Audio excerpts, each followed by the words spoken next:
Brigadier Haris Nawaz साहब, मसला तो स्ट्रेट ऑफ होर्मुज से शुरू हुआ ना अभी इस टाइम पर।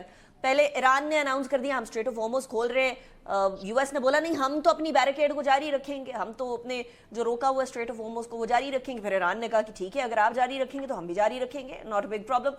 ये एक बैरिकेड के बाद दूसरी बैरिकेड, एक बैरिकेड की वजह से दूसरी barricade, this strategically sounds a little of.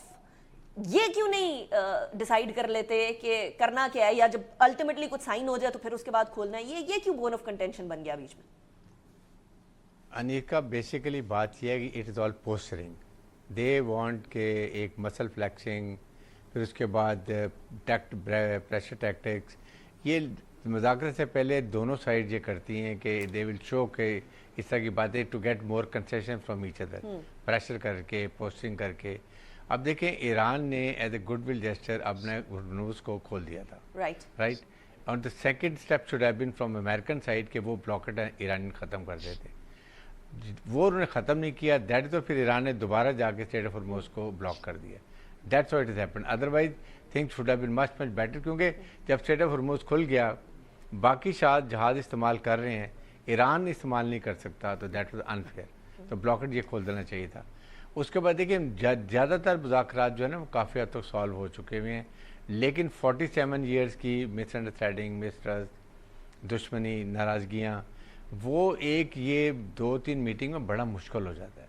और सेकंड ये है कि पाकिस्तान ने जिस तरीके से सफारतकारी इस्तेमाल करके, आप ये देख लें कि ला के इनको एक छतरी के नीचे एक कमरे में बिठा देना is a big thing for Pakistan and the world also, जो दे वर कीपिंग द फिंगर क्रॉस। और ये इस पर ज़ाहिर है कि फील्ड मार्शल आसिम इनका बहुत बड़ी कॉन्ट्रीब्यूशन है। अब 3 दिन वो लगा के आए हैं ईरान में, ज़ाहिर है कि he must have not wasted the time. जो वहाँ इरिटेंट्स होंगे वो उनके और अमेरिका के वो आपस में रिजॉल्व कर रहे होंगे, और मेरे काफ़ी हद तक हो भी गए। It's only I think minor होगा, एक 460 इरिस्ट यूरेनियम का मसला है और एक ये है स्ट्रेट ऑफ हॉर्मुज़ का है। बात ये है कि वो कहाँ लेके जाना है, ईरान बॉन्ड्स के वो लेके जाए, मेरे ख्याल में वो ईरान को तो देंगे नहीं, दे डोंट ट्रस्ट। अब देखना है कि रशिया, चाइना और कहीं अगर वो ट्रस्ट कहते हैं पाकिस्तान में, पाकिस्तान शुड बी रेडी। अब डिपेंड करता है ईरान, अमेरिका इस पर तैयार होता है कि नहीं। लाइकवाइज स्ट्रेट ऑफ हॉर्मुज़ के मेरे ख्याल में वो रेप्रेशन की बात होगी कि उनका देखिए इतना बड़ा नुकसान हुआ है, और इसी वजह से मेरे ख्याल में अभी फाइनलाइज नहीं हो रहा फ्रेम, एक ब्रॉड फ्रेम वर्क बन जाएगा इसमें, तभी वो देखें दोनों को।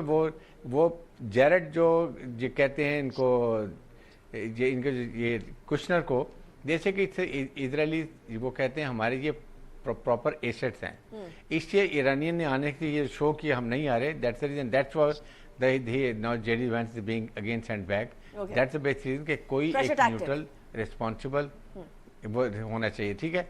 लेकिन अगर कहीं हो सकता है इसके बाद एक ये ब्रॉड फ्रेम बन जाए, थर्ड मीटिंग में मुझे लगता है कि उस वक्त सब चीज़ें जब निटी-ग्रिटी सॉल्व हो जाएंगी, और वो थर्ड राउंड इस्लामाबाद में, देन माइट बी कि उस वक्त प्रेसिडेंट ट्रंप आए, because he will like to sign and get the credit. Let's hold this thought brigadier साहब, ये बड़ी इंपॉर्टेंट थॉट है। मैं जरा हैदर के पास भी लेके जाना चाहूंगी टॉपिक को या इस इशू को।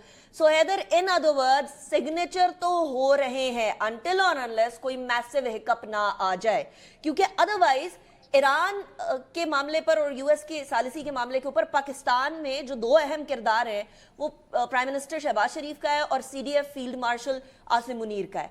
इनके खिलाफ एक मुहिम ना जारी होती, इजराइल की तरफ से एक प्लांट किया गया, आर्टिकल लिखा गया कि जी सीडीएफ की आईआरजीसी के साथ बड़े अच्छे ताल्लुकात हैं, फिर इंडिया ने इकोनॉमिक टाइम्स एंड अदर उनके जरीदे हैं, उन्होंने भी उसको आगे बढ़ाने की कोशिश की। मतलब ये है कि हल आ गया है, और इसलिए इस तरह के नामाकूल किस्म के आर्टिकल्स भी लिखवाने की कोशिश की जा रही है।